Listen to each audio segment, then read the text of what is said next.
Hi, my name is Belinda Hendrickson, and today my presentation will be on collaborative partnership and the use of technology assisted instruction intervention for an adult with ASD. We'll be using the evidence-based practice decision making framework as seen in Spencer et al. 2012.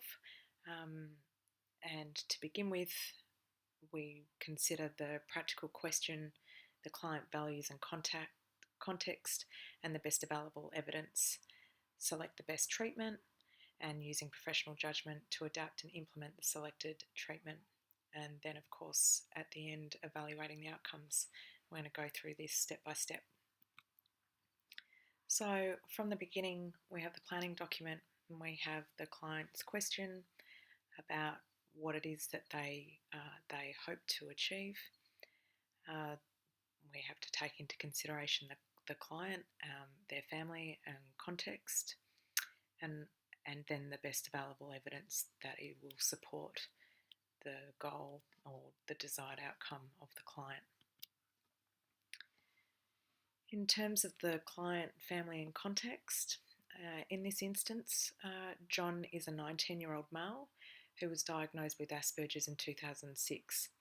He has strengths in computers and he has technological skills. And as such, John is currently attending full-time university studying information technology. He's also working 10 to 12 hours per week as a computer programmer, and he currently lives at home with his mother, stepfather and siblings. John has requested an intervention that is low in cost, doesn't involve a lot of equipment, obviously due to his time commitments with both study and vocation. He would like an intervention that is not time intensive and obviously can be used independently by him. So the question put forward by John in regards to what his desired goal was he would like to be more independent, in that he would prefer to be less reliant on his peers and parents in order to complete tasks. So he has suggested that he wants to be able to independently complete multi-step tasks and more specifically being able to cook from a recipe. John has also mentioned that he would ideally like to move out of home within the next 12 months. So in terms of possible strategies that could support John's outcomes, I need to take into consideration John's individual characteristics, his values and context, the resources, skills and time. Given John's strengths in computers and technology, it's been suggested that technology-aided instruction intervention might be the most suitable to support his outcome. Technology-aided instruction interventions are technology-based interventions, and they're increasingly used by adolescents. These technology-based interventions have been used to improve independence, vocational, academic and social skills in individuals with ASD, and interventions can be delivered on electronic devices such as personal digital devices, iPads and other tablets. Now, importantly, because this is a collaborative team effort, we need to consider the people that are involved in the process of John meeting his desired outcome.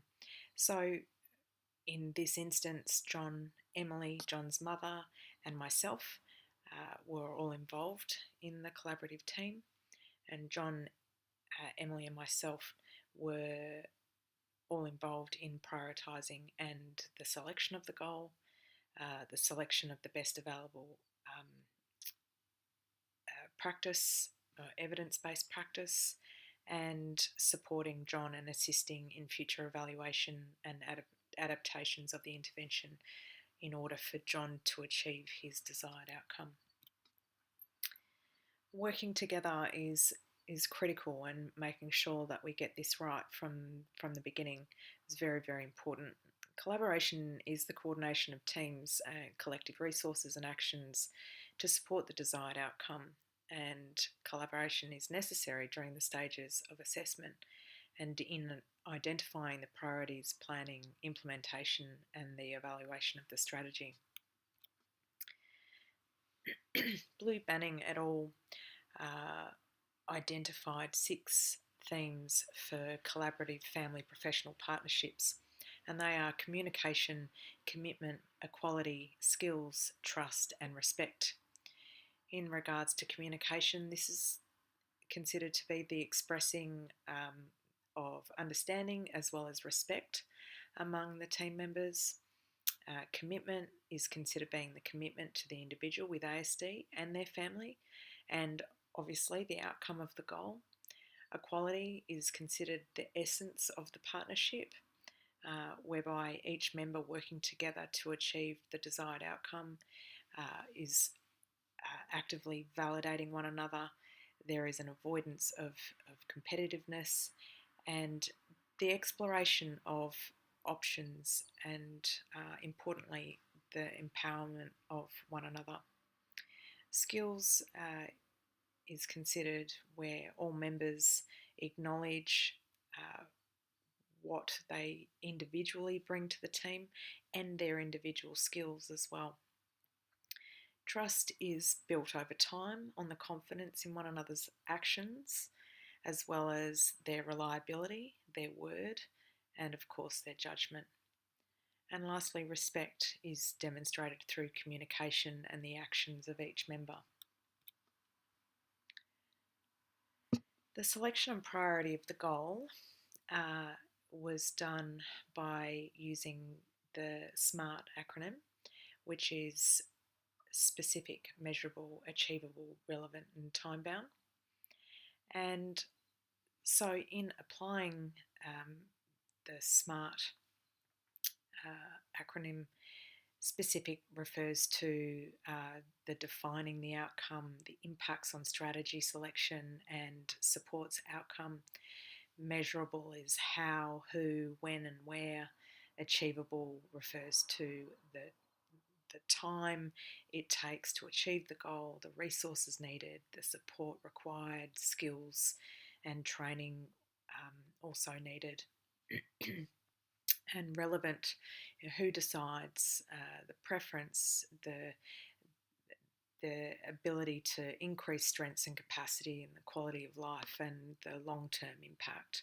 And time-bound is how long, where to after this, dependent upon the individual and the desired outcomes and of course the context of the individual. So in this instance, in regards to John learning to cook, specific ultimately was John achieving multi-step tasks independently, more specifically cooking from a recipe. In terms of measurable, it was decided that it would be measurable throughout the course of the intervention, whereby John would be successful in achieving the multi-step tasks of cooking an individual recipe. In regards to being achievable, John's goal has minimal resources required. It's not time intensive, and John's skill set increases the chance of its success, and John's skill set specifically being computer and technologically based. In regards to relevant, learning to cook contributes to John's goal of achieving multi-step tasks independently, which obviously is what he specifically has requested, and it also goes further in supporting his future long-term goal of living more independently and ultimately improving his overall quality of life. In regards to time-bound, regular evaluation we decided would determine the duration of the intervention and its success in supporting John's desired outcome. So the best evidence-based practice to support John's goal, we decided, was the technology-aided instruction intervention, and more specifically looking at Meachling et al. 2009's study, which used a personal digital device, a PDA, that was preloaded with picture-based cooking instructions and a prompt system, which included the embedded auditory picture and video prompts. The PDA was preloaded with instructions and has been previously found to be effective in supporting individuals with ASD to perform multi-step tasks more independently. That has also been suggested that it decreases the individual's dependence on family and peers to perform multi-step tasks such as cooking, which is specifically what we were hoping to achieve in regards to John's goal. So, in regards to adapting the strategy, based on the previous evidence, professional judgment and John's context, where it was decided that no significant adaptations were initially required, as the PDA was suitable for John's level of ability, his skill set specifically.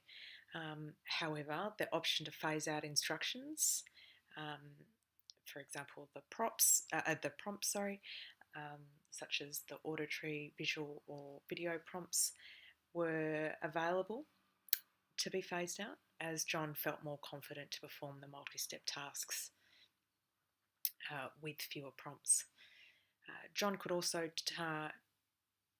choose the type of prompts that he wanted to perform the multi-step task, so he could choose to just have the picture prompts, or auditory or video based, or a combination of all, or whichever way he chose that he felt would support him being able to achieve this multi-step task.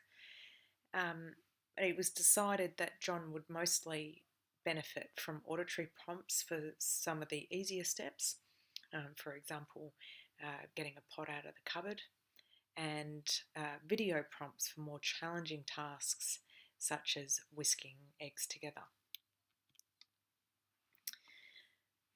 In regards to implementing the strategy was implemented based on what was known about the research and knowledge of John, and no specific training was required for the use of the PDA, as it's designed to be intuitive with the preloaded instructions.